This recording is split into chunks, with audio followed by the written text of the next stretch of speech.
My people do not hunger for promises. They hunger for land that feeds their children and classrooms that ignite their futures. I am no savior, merely a son of this soil, rising to restore the dignity that history denied us. On July 27, 2025, beneath the solemn skies of Oslo, Norway, a moment unfolded that reframed global discourse on peace and justice. In the refined halls of the Nobel Institute, the Norwegian Nobel Committee, guardians of one of humanity's highest honors, unveiled the short list for the 2025 Nobel Peace Prize. Among the 5 names announced, one sparked more than surprise. It stirred debate. It stirred admiration. It stirred history. Captain Ibrahim Traoré, the 36-year-old interim president of Burkina Faso, a nation too often overlooked, now stood before the world as a contender for a legacy that included Mandela, King, and Malala. But this nomination was more than ceremonial. It was a challenge. To old definitions of peace, to the monopoly of Western heroism, to systems that confuse silence with stability. It was a rupture, exposing how global power still recoils when the poor reclaim their voice. Traoré, a former soldier who seized power in a bloodless military transition in September 2022, did not fit the mold of a global statesman. He was not groomed in elite universities or photographed at Davos. He bore no polished speeches, only calloused hands and convictions rooted in Burkina Faso's dust. Yet his idea of peace was visceral. It lived in the hands of farmers reclaiming their land. It breathed in classrooms rebuilt from rubble. It stood tall in minds returned to public ownership and children no longer fleeing jihadist terror. As his name echoed in Oslo's chamber of glass and wood, shockwaves rippled across continents, from the red earth of Ouagadougou to the diplomatic halls of Paris, Brussels, and Washington. What does peace mean when uttered by a young African rebel who wears boots, not brogues? Can a man with no suit, no script, and no superpower sponsor still be peace's prophet? Inside the Nobel chamber, journalists froze. Pens paused mid-air. The committee chair's voice cut through the silence. Ibrahim Traoré. Some gasped. Others whispered. The weight of history and contradiction was suddenly inescapable. Here was a man, barely out of his 30s, from one of the poorest nations on earth, now standing as a symbol of hope, resistance, and redefinition. His life's journey was not just improbable. It was mythic. Born in 1988 in a forgotten village in Burkina Faso's Sahel, Traoré was raised in a land scorched by heat and hardship. The earth was cracked. Electricity was rare. Hunger, routine. But poverty, to him, was not a curse, it was a call. A test of resilience. A forge for vision. His parents were subsistence farmers, coaxing life from stubborn soil. His mother's words carved deep into his being. The earth is not poor. She simply waits for those who love her. These weren't platitudes. They were prophecy. They formed the soul of a boy who would one day rise, not to conquer, but to liberate. Denied educational access like millions of his peers, the army became his path, not for violence, but for purpose. It offered discipline, direction, and a battlefield not just of guns, but of ideals. He rose swiftly, not because of ambition, but because of integrity. Soldiers followed him not from fear, but from trust. But the country he served was unraveling. By his early 30s, Burkina Faso was being torn apart. Terrorist factions linked to Al-Qaeda and ISIS ravaged its northern and eastern provinces. Over 2 million citizens were displaced, entire villages destroyed, and the government, under President Paul-Henri Demiba, stood paralyzed. Corruption flourished. Foreign corporations siphoned natural wealth, while foreign aid arrived with poison strings attached. The people were abandoned. Their dignity auctioned. Their futures outsourced. Then came September 29, 2022. Traoré and a collective of young officers, not warlords but patriots, moved. They launched a bloodless coup, ousting the regime and declaring a new direction. Traoré was named interim president at just 34 years old. The world condemned him. The African Union suspended Burkina Faso. Western capitals howled anti-democracy. But to ordinary Burkinabe, it was not a coup. It was correction. In his first address, delivered in a dusty uniform without ego or theatrics, he declared, "We did not seize power to rule. We seized it to rebuild. We came not with weapons of war, but tools of work. We came to end humiliation." He called it sovereign peace. A peace born not in treaties, but in transformed lives. Not in Western applause, but in African agency. Not in empty institutions, but in schools, clean water, reclaimed land, and self-determination. In less than 3 years, his government would expel foreign military bases, reclaim strategic gold mines, establish public pharmacies and bio-research labs, and build the People's African Court to try imperial crimes, all while stabilizing large swathes of the country from insurgent terror. Now, on the global stage, Traoré stood not as a commander, but as a contradiction, a soldier nominated for peace, a revolutionary cited for hope, an African leader defining a new grammar of justice. This is not just the story of Ibrahim Traoré.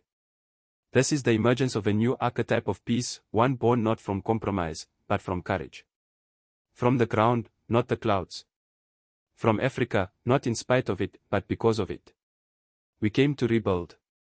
Simple words. Raw. Unvarnished. Yet they echoed like a drumbeat across a continent yearning for a different kind of leadership. These were not the slogans of a new regime, but the foundation of a revolution. Not built on ideology or ambition, but on labor, unity, and truth. Captain Ibrahim Traoré's vision for Burkina Faso was radical in its humility and revolutionary in its simplicity. Peace through self-reliance. In a world addicted to optics and hollow pledges, he chose ancient, unshakable values, work, sacrifice, and collective purpose. His battleground was not only the insurgent-ravaged north, but the hunger that haunted every home, the ignorance that choked young dreams, and the despair that had paralyzed the national soul. His weapons. Not bullets. But schools. Clinics. Seeds. Within months of taking office, Traoré unleashed a cascade of reforms that would shake the foundations of power in Burkina Faso and reverberate far beyond its borders. His first test was the insurgency that had splintered the country. But Traoré refused the false choice between passivity and escalation. Instead, he pioneered a path of radical reconciliation. Over 12,000 former militants, men and women once consumed by extremist ideologies, were offered a second chance. Through community dialogue, vocational training, and resettlement, they were brought back into the national fold. Not as prisoners, but as partners in rebuilding. Traoré convened village elders, imams, pastors, and local leaders. He sat beneath baobab trees and in dusty community halls, listening as much as leading. From these gatherings emerged a framework rooted in African traditions of restorative justice. Weapons were laid down. Tools were picked up. Carpenters. Farmers. Builders. On May 4, 2025, this vision culminated in the Farmers of Peace initiative. 1,100 former combatants were pardoned and given land, training, and irrigation equipment. In villages along the Nadian River, men once stationed at checkpoints now tended maize fields, wearing overalls that bore a new title, Farmers of Peace. The results were breathtaking. Terror attacks plummeted by 70%. Entire communities, once ruled by fear, began to heal. In the town of Kaya, a former militant, Musa Zongo, spoke with tears in his eyes. I fought because I had nothing. Traoré gave me purpose, a field, a future, a place to belong. Reconciliation came with risk. It demanded faith from a population betrayed for decades. It required courage in a region where vengeance had become reflex. But Traoré never flinched. They are not enemies, he declared.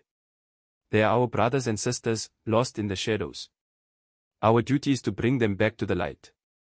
That duty became a continental inspiration. The UN, African Union observers, and grassroots movements from Mali to Nigeria hailed the program as a blueprint for post-conflict healing, not imposed from abroad, but rooted in African values of redemption. Yet perhaps Traoré's boldest stroke came not through forgiveness, but liberation, economic liberation. For decades, foreign agribusiness giants had seized the nation's richest lands, turning Burkina Faso's fertile soil into private profit zones. Local farmers became laborers on their ancestral fields. Hunger grew as exports soared. In a single, defiant act, Traoré's government reclaimed 3.8 million hectares from multinational corporations. The land was redistributed to smallholder farmers, many of whom had been marginalized for generations. Standing before thousands, he declared, "The land is not for sale. It belongs to those who till it, who cherish it, who live by it. This land is the soul of our nation and no longer for lease." His words echoed the legacy of Thomas Sankara, but this was more than homage. It was action. And the world took notice. From the village of Pisela, where Fatoumata Ouedraogo now grows her own millet, to bustling urban markets overflowing with local produce, the transformation was visible and visceral. Before Traoré, Fatoumata said, "We were tenants on our own soil. Now our children sleep fed. We are no longer beggars. We are builders." Food insecurity declined. Rural economies revived. And most crucially, dignity returned to hands once dismissed. The land reform also struck at the heart of foreign dependency. Burkina Faso, long tethered to aid and conditional loans, was now charting a sovereign economic path. The world watched, some in admiration, others in quiet alarm. But for Traoré, this was more than economics. It was spiritual reawakening. "The soil remembers," he said. "It remembers who loved it, who betrayed it. When we reclaim the land, we reclaim our identity."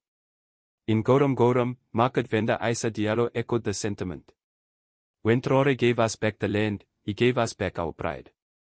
These weren't just policy shifts. They were a national resurrection of memory, of culture, of power. The ripple effects stretched beyond borders. Traoré's reforms challenged climate neglect, economic colonialism, and post-conflict nihilism across the Sahel. What emerged wasn't just a new Burkina Faso.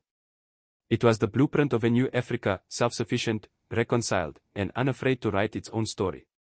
And at its heart stood a quiet revolutionary, a farmer in uniform, whose dream of peace was not to be awarded, but sown, season by season, in the soil of sovereignty. The Sahel Life Alliance was not merely a program, it was a continental declaration. In collaboration with Mali and Niger, President Traoré spearheaded one of the most ambitious environmental initiatives in African history, the planting of 800 million trees across the Sahel. What had long been dismissed as barren wasteland was now reimagined as a living corridor of green, a line of resistance not against nations, but against extinction. The impact was sweeping. Thousands of jobs were created. Degraded ecosystems began to heal. Communities once torn by scarcity found new unity in a shared purpose. Environmentalists hailed it as climate justice in action, a grassroots revolution from below.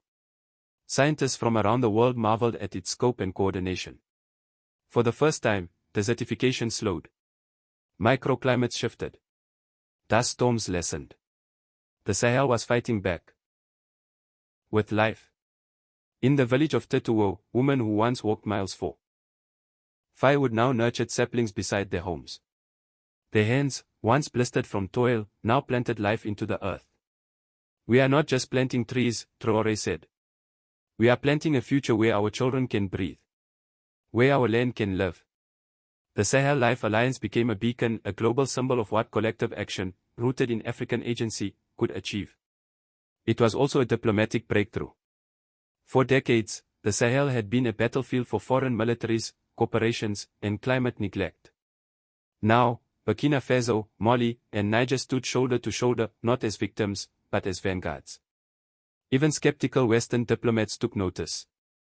A UN climate official remarked, "The Sahel Life Alliance reminds us that some of the world's greatest solutions can rise from the places we least expect." For Traoré, the mission was clear. A nation without a healthy environment is a nation without a future. This is not a project. This is a fight for our lives. But his vision of peace did not stop with the climate. It extended to human dignity.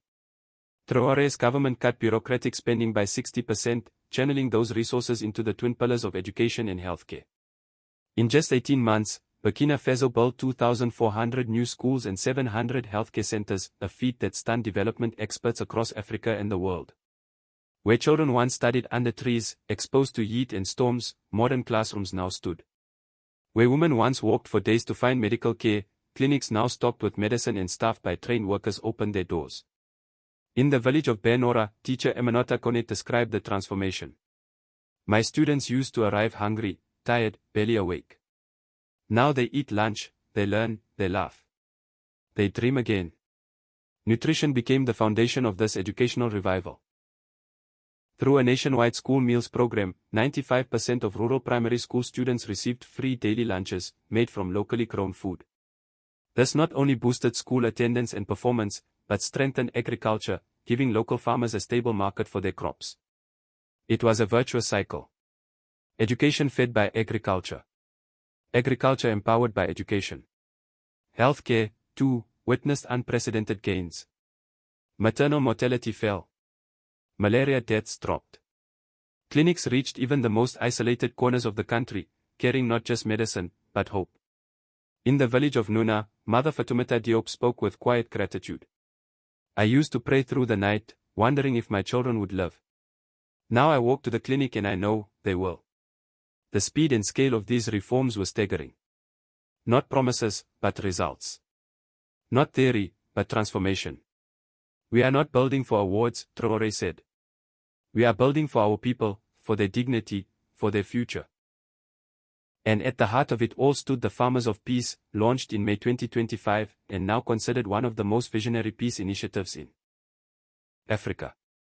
The program took 1,100 former militants, pardoned them, and transformed them into agricultural leaders. They were given land, tools, training, a second chance, not in words, but in work. Across Burkina Faso, former fighters laid down rifles and picked up hoes. They didn't just farm the land, they replanted trust. In the town of Djabo, a man named Issoufou Kompé, once a feared rebel, now taught soil irrigation to his neighbors. I fought because I had no hope, he said. Traoré gave me a field, a purpose, a family. The program sparked imitation across the region. In Mali and Niger, local governments began launching their own peace through agriculture initiatives. The United Nations called it a global model, with one senior official stating, Traoré has shown the world that peace is not won with weapons, but with opportunity. By creating jobs, restoring dignity, and reconnecting former enemies through common labor, the Farmers of Peace initiative redefined what it means to demobilize, not just soldiers, but trauma, mistrust, and fear. From trees to classrooms, clinics to crops, Traoré's Burkina Faso is not just rebuilding, it is redefining. Not a revolution of rhetoric, but of results. Not a fantasy of utopia, but a framework for dignity, grounded in land, led by the people, and rooted in hope. Now I fight for peace. Those 6 words, spoken by a former militant turned farmer in dusty overalls, captured the essence of Ibrahim Traoré's revolution. This wasn't just about rehabilitation. It was about redefinition of what it means to be a citizen, a builder, a protector of land and community. Every seedling planted in the fields of peace bore a tag inscribed with 3 words. Liberté. Travail. Dignite. Freedom. Work. Dignity. Not slogans. Principles. And then, on July 1, 2025, during the Feast of All Saints, an unexpected voice joined the chorus. From the sacred halls of the Vatican, Pope Leo XIV, a pontiff known for his relentless defense of the poor, delivered a statement that would shake the very foundations of global diplomacy. When I pray for peace, he said, I see the face of a young soldier from Burkina Faso. He does not preach in Latin or law, but through the sweat of his labor and the kindness of his hands. He has never walked the halls of Rome, but he treats the world's forgotten as his sacred temple. The Holy See's official endorsement of Ibrahim Traoré for the Nobel Peace Prize was unprecedented. Never before had the Vatican formally supported a sitting African head of state, let alone one who had risen through military ranks. The message was clear: this was not about titles, origins, or protocol. This was about moral leadership. About a man who turned power into service and war into rebirth. The endorsement reframed Traoré's leadership as not just political, but spiritual, a form of sacred activism. It challenged the world's obsession with polished power, reciting instead a gospel of action. Action over appearance. The Pope's words stirred reverence and debate. In Rome, theologians called it a redefinition of redemption, casting a former soldier as a symbol of peace born from dust and fire. Diplomatic circles trembled. In Paris, President Lucy Moreau, caught between political caution and historical accountability, offered careful praise. We may not agree with all of Mr. Traoré's methods, but his results command respect. He is not just rewriting Burkina Faso's future. He is rewriting Africa's place in the global story. In Washington, Secretary of State Janet Collins struck a more measured tone. Captain Traoré forces us to re-examine what peace truly means in the 21st century. In Brazil, President Luiz Costa was unequivocal. He is the new Sankara. A farmer in uniform who sows hope where others sow division. Even in Moscow, the Russian president acknowledged Traoré's pragmatism. He does not build ideologies. He builds systems. Food, schools, belief. This wasn't mere symbolism. It was a global shift, a moment where a soldier from a landlocked nation, long dismissed by headlines and history, was being seen as a moral force for the planet. In Ouagadougou, the news of the Vatican-backed Nobel nomination spread like wildfire. Tens of thousands gathered under the soft glow of lanterns made from recycled bottles. Vendors sold roasted peanuts and bus sap as drummers beat rhythms older than the Republic itself. Hand-painted banners waved from balconies and acacia trees. We no longer beg. The world now listens. Radio stations buzzed with callers yelling, "C'est ta victoire." Victory is ours. Mothers wept, not from grief, but from a sense of arrival. Their children now attended schools Traoré built, safe from the terror that once forced them to flee. Hope had returned, not abstract hope, but daily, visible, tangible progress. And the celebration was not confined to Burkina Faso. Across the Sahel, from Niamey to Bamako, youth collectives screened Traoré's speeches on public walls, chanting, "One Sahel. One dream." In Lagos, a student activist tweeted, "Traoré didn't chase cameras at Davos. He chased harvests in the fields. That's why this Nobel matters." In Johannesburg, university students organized an exhibit titled Fields of Peace, featuring murals, poetry, and sculpture inspired by Burkina Faso's agricultural revolution. Pan-African media called the nomination a reckoning, a rejection of the old global order and a reclamation of Africa's agency in defining its future. Along the Nadion River, the original farmers of peace, once feared, now trusted, worked side by side with neighbors. Irrigating maize fields. Rebuilding schools. Restoring belief. In Dori, a mother named Isa Sowadogo said what many felt. "My son used to fear the night. Now he sleeps peacefully. There are fields to tend, and a school to wake up to. There is a future now." The Nobel nomination was more than recognition.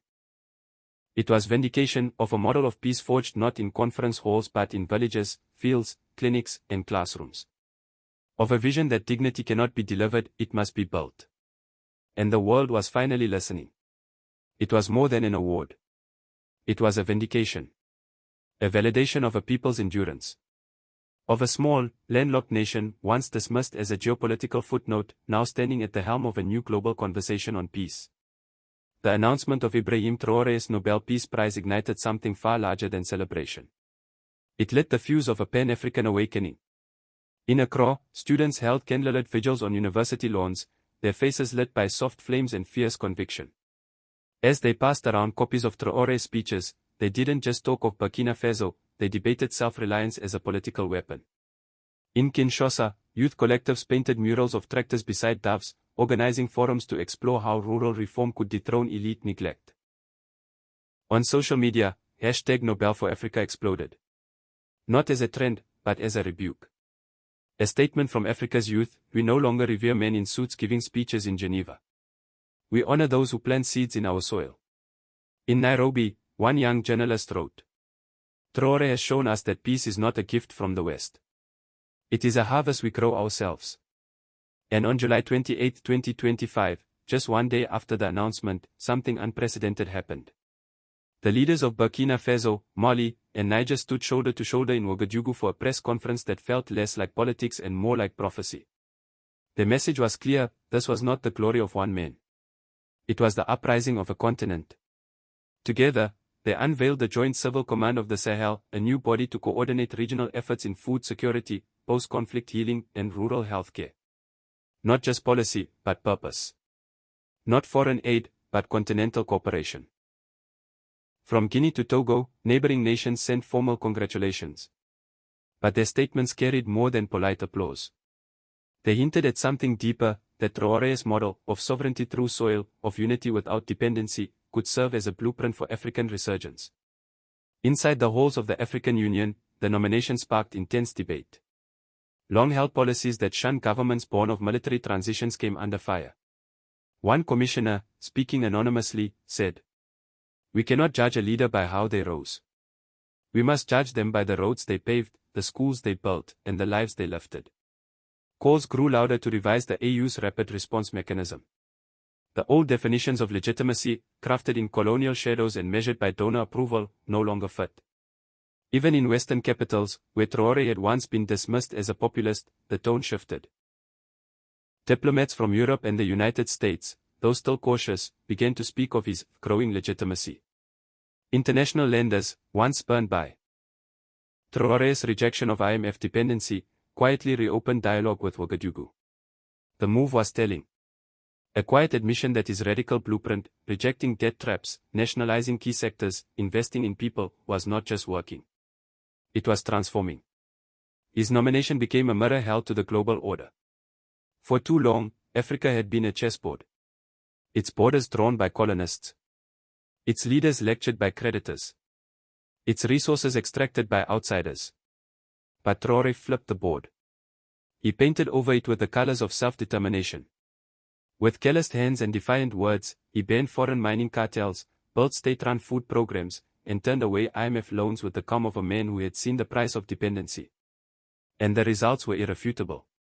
Terror attacks plummeted. Food production soared. Clinics opened. Children were fed. In the villages of Burkina Faso, neighbors once divided by language and ethnicity now planted trees together. Each sapling bore a handwritten sign. Liberté. Dignité. It was no longer just about peace. It was about what peace must mean in this century. Is peace merely the absence of war? Or is it the presence of justice, of shared opportunity, of schools that teach and hospitals that heal? Traoré, a farmer in fatigues, embodied a new answer. He showed that real power does not lie in armies or foreign applause. It lies in the quiet labor of those who plant, teach, and rebuild. He redefined leadership not as a reward for elite credentials, but as a commitment to the common good. Across the globe, reactions were mixed, admiration laced with discomfort. In France, the former colonial ruler of Burkina Faso, President Roch offered restrained praise. His methods may unsettle us, but his outcomes demand our attention. In Washington, Secretary of State Janet Collins called it an opportunity to rethink peace. A phrase that thinly veiled America's unease with Traoré's defiance of Western orthodoxy. But in Brazil, President Luiz G. Costa was more direct. When I called him a hero, he shook his head and said, "No. I'm just a man who works the land." That's when I knew he deserved the Nobel. And in Moscow, the Russian president simply said, "He builds not ideologies. He builds futures." It was more than a nomination. It was a global acknowledgement. That resilience could flower in forgotten soil. That a nation once dismissed as peripheral could become the moral compass of a new world order. This was not just Burkina Faso's victory. It was Africa's reawakening. From the Sahel to the Atlantic coast. The announcement ignited something ancient and new. In Accra, students held silent vigils. Their candles flickering like small rebellions. Against the lie that peace comes only from power. They debated under the stars, not theory. But Traoré's radical simplicity. Grow your own food, treat your own sick. Heal your own wounds. In Kinshasa, youth collectives filled empty halls. Holding forums on self-reliance, not as ideal, but as a necessity. In Nairobi, a young journalist wrote, "Traoré has taught us that peace is not a gift from the West. It is a harvest we grow with our own hands." On July 28, 2025, just one day after the nomination, leaders of Burkina Faso, Mali, and Niger stood together in Ouagadougou. Not as figureheads, but as farmers of a shared future. Their press conference was no ordinary statement. It was a continental manifesto. They declared the creation of the Joint Civil Command of the Sahel, an alliance for food sovereignty, post-conflict recovery, and rural health infrastructure. It wasn't about ideology. It was about function, survival, and dignity. Neighboring nations, Guinea, Chad, Togo, sent congratulations not just in words, but in delegations. They saw in Traoré's model a map for their own emancipation. Within the African Union, his nomination sparked a storm. Some delegates clung to old definitions. Coups, legitimacy, Western benchmarks. But others pushed back. We must judge leaders, one AU commissioner said privately. Not by how they take power, but by what they build with it. Roads, clinics, and trust. There was talk of reforming the AU's rapid response protocols, admitting what could no longer be denied. Traoré's outcomes demanded a new standard. Even outside Africa, the geopolitical winds began to shift. In Paris, President Nlusine Maro, daughter of colonial legacy, spoke with reserved admiration. Traoré's methods may unsettle, but his results demand respect. In Washington, Secretary of State Janet R. Collins called it an opportunity to reframe global peace. Her words cautiously cloaked in diplomatic discomfort. But in Brazil, President Luisa Give Costa was more direct. He is not another Sankara, she said. I once called him that, and he corrected me. I'm no hero, he said. I just worked the land. That's when I knew he deserved the Nobel. In Moscow, a different kind of praise. The Russian president simply said, he builds not ideologies, but systems. Food, education, hope. These weren't just reactions. They were recognitions that something irreversible had begun. For decades, Africa was the chessboard. Its leaders, pawns in foreign games. Its people, spectators to their own futures. But Traoré flipped the board, replacing it with farmland, with chalkboards, with clinics painted in the colors of the nation. He didn't demand the world's attention. He earned it. Terror attacks fell. Farm yields rose. Foreign mining halted. Local clinics reopened. Children were fed. And in villages long divided by blood and tribe, neighbors now planted together. Each seedling tagged not in protest, but in purpose. Liberté. Dignite. Travail. His nomination forced a question, too long ignored. What is peace in an age of climate collapse, economic injustice, and broken treaties? Is peace the silence of guns, or the sound of children eating? Is it a flag at the UN, or a functioning irrigation system? Traoré, the farmer in fatigues, answered not with speeches, but with results. Leadership, he showed, is not charisma on a stage, but responsibility in the soil. In Ouagadougou, as December 10 draws near, the city no longer waits, it moves. Night doesn't bring sleep. It brings celebration. Drums echo through the streets. Chants rise like a tide. Ibrahim Traoré. Vendors sell bersep and roasted peanuts under paper lanterns. Children run barefoot beneath banners stretched between trees. We no longer beg. Now the world comes to us. Across the continent, Lagos, Accra, Kinshasa. Walls become projectors of his speeches. Voices rise in unity. Hashtags trend globally. Hashtag Nobel for Africa. Hashtag Peace We Grow. The Nobel ceremony in Oslo may crown him, or pass him by. But the truth remains unchanged. Ibrahim Traoré has already won. He has planted peace where there was none. He has watered dignity where it was dry. And in doing so, he has reminded the world. True peace is not a treaty. It is a seed. And Africa has begun to grow its own.